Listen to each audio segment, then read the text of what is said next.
ഇത് മലയാള ഭാഷയ്ക്ക് കിട്ടുന്ന ഒരു ആദരവാണ്. അപ്പോ മലയാളികൾ ഒന്നടങ്കം ഇത് ആഘോഷിക്കണം, സന്തോഷിക്കണം. കാരണം ഇത് ലാൽ സാറിന് കിട്ടി, ലാലേട്ടന് കിട്ടി എന്നതിനപ്പുറം മലയാളത്തിന്, മലയാള ഭാഷയെ ലോകം മുഴുവൻ അടയാളപ്പെടുത്തുകയാണ് ഈ മനുഷ്യരിലൂടെ.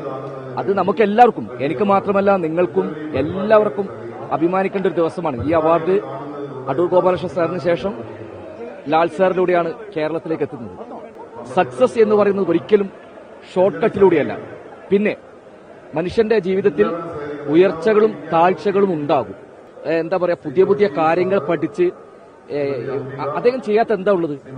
മാജിക് ചെയ്തു, സർക്കസ് ചെയ്തു, നാടകം ചെയ്തു, സിനിമ ചെയ്തു, സംഗീതം, അല്ലെ, ഡയറക്ഷൻ, നിർമ്മാണം.